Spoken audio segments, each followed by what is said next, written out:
नमस्कार मित्रांनो, स्वागत आहे तुमचं पुन्हा एका नवीन व्हिडिओमध्ये.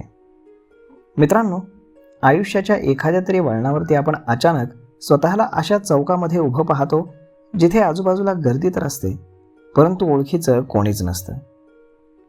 कधी लग्नानंतर बदललेल्या घराच्या अनोळखी भिंती आपल्याला एकाकी पाडतात, तर कधी लग्न न करण्याच्या निर्णयामुळे किंवा इच्छा असूनही वेळेत लग्न न झाल्यामुळे समाजामध्ये आपल्याला परक मानू लागतो आपण. वाढतं वय जेव्हा शरीराला थकवतं आणि कुटुंब असूनही जेव्हा मनाचे संवाद खुंटतात, तेव्हा एका अनामिक रिकामेपणाची जाणीव होऊ लागते. पण हा एकाकीपणा म्हणजे आयुष्याचा अंत नसून तो स्वतःला नव्याने भेटण्याचा एक मौन संकेत असू शकतो. आपल्या अस्तित्वाच्या कोऱ्या कागदावरती स्वतःच्या आवडीचे रंग भरण्यासाठी नियतीनं दिलेली ही एक संधी आहे असं मानलं तर याच एकांतवासाच्या गर्भातनं आनंदाचा नवीन झरा कसा शोधायचा, त्याचाच हा प्रवास आजच्या व्हिडिओमध्ये आपण जाणून घेतोय. मित्रांनो, एकटं असणं आणि एकटं वाटणं यामध्ये फार मोठा फरक आहे. एकटेपणामध्ये स्वतःचा शोध घेणं ही एक कला आहे. जेव्हा तुम्ही स्वतःच्या कंपनीचा आनंद घ्यायला शिकता, तेव्हा तुमची इतर कोणावरही विसंबून राहण्याची वृत्ती कमी होते. स्वतःच्या सोबतीनं सुखी कसं राहायचं हे शिकायला हवं. स्वतःचा आनंद स्वतःमध्ये शोधणं ही एक मानसिक शांततेची पहिली पायरी. जर तुम्हाला एकटं असताना अस्वस्थ वाटत असेल, तर काही गोष्टी तुम्ही नक्कीच स्वतःमध्ये बदल करून करायला हवेत. यामध्ये सगळ्यात पहिली गोष्ट म्हणजे तुम्ही स्वतःशीच एक घट्ट नातं तयार करा. आपण इतरांच्या आवडीनिवडी जपण्यामध्ये इतके गुंतलेले असतो की आपल्याला काय आवडतं हेच विसरून जातो. एकटं असताना स्वतःला प्रश्न विचारा की मला कोणता छंद आवडतो, मला काय पाहिल्यावरती आनंद होतो. स्वतःला वेळ द्या आणि स्वतःचेच बेस्ट फ्रेंड बना. त्यानंतर सोशल मीडियाचा वापर कमी करा. कारण जेव्हा आपण एकटं असतो ना, तेव्हा आपण इतरांचे परफेक्ट आयुष्य सोशल मीडियावरती पाहत राहतो आणि स्वतःची तुलना त्याच्याशी करू लागतो. यामुळे एकटेपणा जास्त जाणवतो.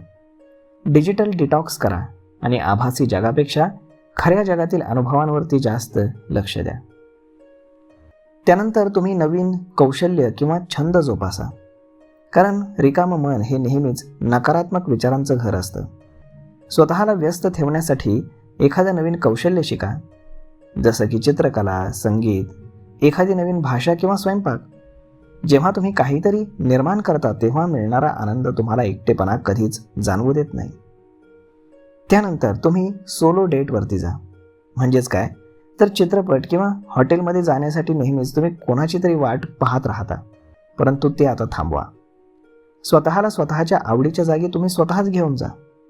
सुरुवातीला हे थोडंसं विचित्र वाटू शकतं, परंतु यामुळे तुमचा आत्मविश्वास वाढेल आणि तुम्हाला कोणाचीही मदत न घेता जगाचा आनंद घेता येईल.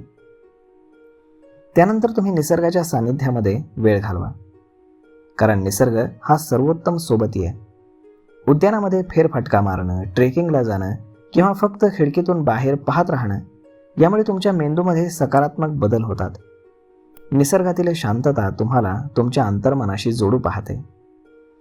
त्यानंतर तुम्ही कृतज्ञता बाळगायला शिका. तुमच्या आयुष्यामध्ये ज्या चांगल्या गोष्टी आहेत त्यांची यादी तयार करा.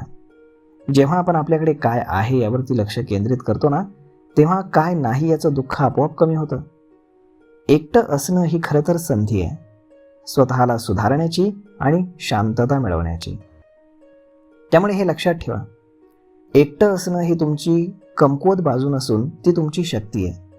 जो माणूस स्वतःसोबत आनंदी राहू शकतो, तो जगामध्ये कुठेही आणि कोणासोबतही सुखी राहू शकतो, हे लक्षात ठेवा. तर मग मित्रांनो, अशा पद्धतीनं कोणीच सोबत नसणं आणि कोणीतरी असूनही एकटं असणं या वेदनेतनं स्वतःचा शोध कसा घ्यायचा आता तुमच्या लक्षात आलं ना? तर मग चला आजपासूनच या गोष्टीला सुरुवात करा. तर मग मित्रांनो, हा व्हिडिओ, ही माहिती तुम्हाला कशी वाटली हे तुम्ही आम्हाला कमेंट करून नक्कीच सांगा. आणि जर हा व्हिडिओ तुम्हाला आवडला असेल तर आपल्या जवळच्या मित्रमंडळींसोबत देखील हा व्हिडिओ तुम्ही शेअर करायला विसरू नका. धन्यवाद.